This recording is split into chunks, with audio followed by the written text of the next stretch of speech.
अगर गुरु जी की ज्ञान आपको अच्छी लगे तो चैनल को सब्सक्राइब जरूर करें। एक बहुत बड़े कोई व्यक्ति थे, ज्ञानी, वो भी ब्राह्मण थे। उन्होंने अपनी बेटी की सुंदरता देखी तो एक सुंदरता देखकर एक लेख लिख दिया, मेरी बेटी इतनी सुंदर है, इतनी सुंदर, इतनी सुंदर।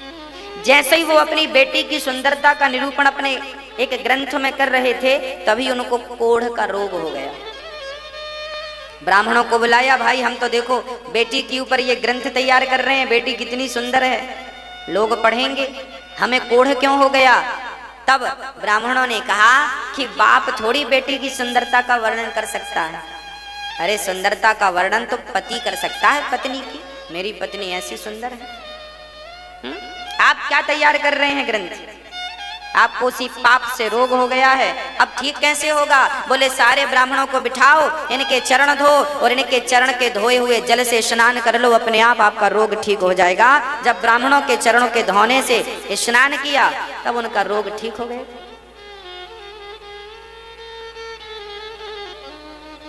भगवान श्री कृष्ण भी सुदामा जैसे ब्राह्मणों के चरण धोए कि नहीं, हाँ या ना। वो तो भगवान थे ना, भगवान को क्या जरूरत थी ब्राह्मण के चरण धोने की। अरे ब्राह्मण तो खुद पांव पड़ते हैं भगवान के, ब्राह्मण तो खुद भगवान के चरणों की धूल मस्तक पर रमाते हैं, ब्राह्मण तो खुद अपने आंसू बहाते हैं भगवान को पाने के लिए। उस परमात्मा के लिए हम रोते हैं और वो हमारे चरण क्यों धोएगा। क्योंकि भगवान कहते हैं अतिथि देवो, यदि मैं ही इस मर्यादा का पालन नहीं करूंगा कौन करेगा। इसलिए भगवान ने ब्राह्मण सुदामा के चरण खुद धोए हैं और फिर उन्हें भोजन कराया है। आपके घर कभी ब्राह्मणों को बुलाना भोजन पर तो सबसे पहले उनके चरण धोना और चरण धोकर ही उन्हें भोजन पर बिठाना, भोजन कराना। आजकल तो 13ही बरसी में भी लोग पाँव नहीं धुलते। आप अपने माता पिता की 13ही करते हो ना, बरसी करते हो ना, तो आज के बच्चे तो इतने एडवांस हैं, वो पाँव धुले क्यों, क्योंकि वो तो बड़े साहब हैं, पाँव धुलने में शर्म आएगी, काहे धुलेंगे पाँव। अरे भैया, ब्राह्मणों के चरण को जब आप धुलते हैं तो ब्राह्मणों के चरणों को धुलने में जितना पानी खर्च होता है वही पानी तुम्हारे पूर्वजों को पानी प्राप्त होता है पीने के लिए। रास्ते में मैं मरूंगा तो मैं भी वही पानी पीऊंगा जो मैंने ब्राह्मणों के चरणों को धो करके बहाया है, वही पानी मुझे पीने को मिलेगा। आप भी मरेंगे तो आप भी प्यासे मर जाएंगे यदि कभी ब्राह्मणों के चरण नहीं धोए तो। जीवन में जलदान करना चाहिए, जो जलदान करते हैं वो पानी मिलता है आपको। और यदि जलदान नहीं कर पाए तो फिर चरण धो ब्राह्मणों के। इसलिए 13ही में चरण धोए जाते हैं। ब्राह्मण 13 ब्राह्मण के चरण धोकर बिठाया जाता ना प्रसादी के लिए।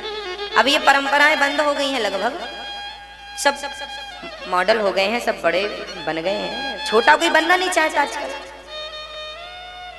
आज एक बार कोई व्यक्ति बड़ा हो जाए उसके बाद छोटा नहीं बनना चाहता, वो कहता मैं तो खुद बड़ा हूं। गलत बात है। बड़ा वो नहीं है जो अपने आप को बड़ा बनाए और समझे, बड़ा वो है जो अपने आप को बिल्कुल मसक समान रूप कपिधरी अति लघु रूप पवन सुत लीना। हनुमान जी लंका गए, बड़े बनकर नहीं गए, छोटे बनकर गए। इसलिए ब्राह्मणों के चरणों से प्रीति हो, माता पिता के चरणों से प्रीति हो, माता पिता के चरणों को धोया करो। चलो ब्राह्मणों के चरणों को नहीं धोते हो कोई बात नहीं, माँ के चरणों को धोगे तो उनका जो जल बचेगा वो भी तुम्हें मरने के बाद पानी के रूप में प्राप्त होगा, वही मिलेगा। और नहाने में तुमने जो 20 बाल्टी बहाए हैं ना, उसका रत्ती भर मिलने वाला नहीं।